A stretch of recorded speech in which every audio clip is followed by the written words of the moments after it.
Getting your head in the right place. Now, that's not stuck in the sand or up your backside or somebody else's backside for that matter, but that's firmly and squarely on your shoulders, looking ahead with a steely gaze, with a strong sense of self and bounded optimism. I can do this. Getting your head in the right place is about recognizing what you can impact and what you cannot, what is within your control and what is not.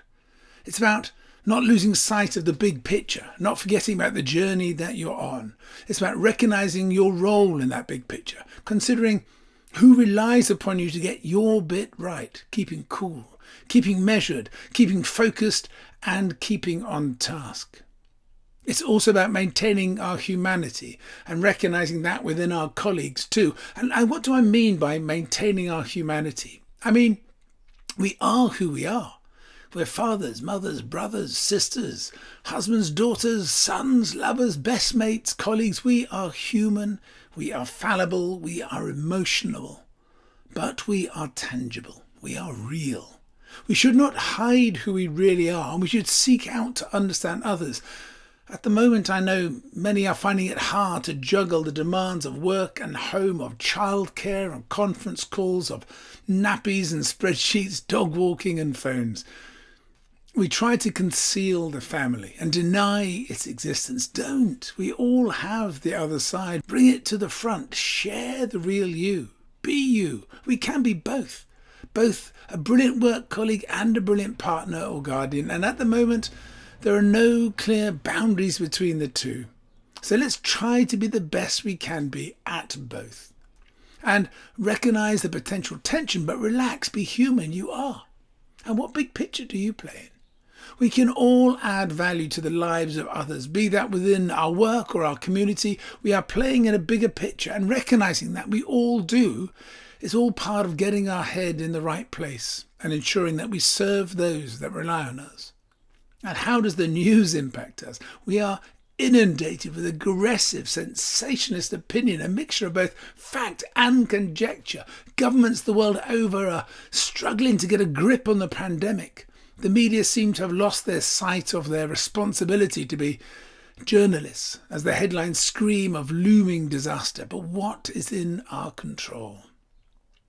There are two powerful, precious elements that can always be ours, and that is our humanity and our reaction.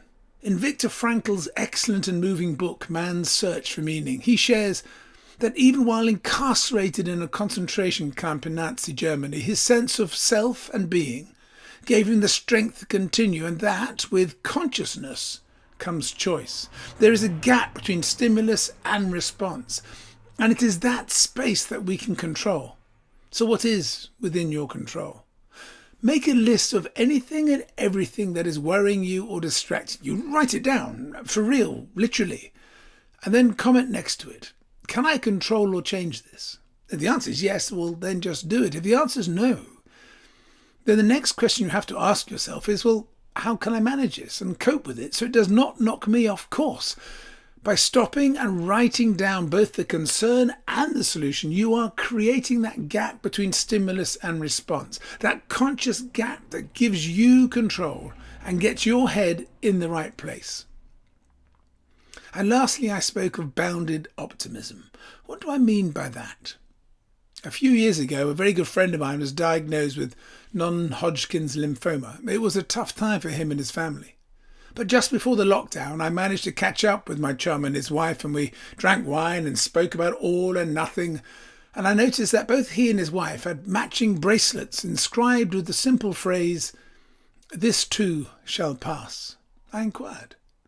"When I had cancer," my friend replied, "I knew deep in my heart that it would pass. I learnt that nothing is permanent. Happiness and sadness, pleasure and pain, they will all pass. The love and turbulence of a relationship, the joy of a triumph, they all pass. And when there is sadness, we say, 'This too shall pass,' and know that better days are ahead.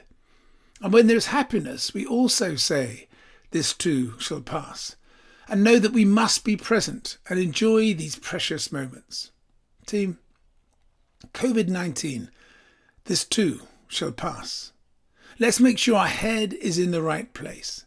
And that's firmly and squarely on our shoulders, looking ahead with a steely gaze driven by a strong sense of self and bounded optimism.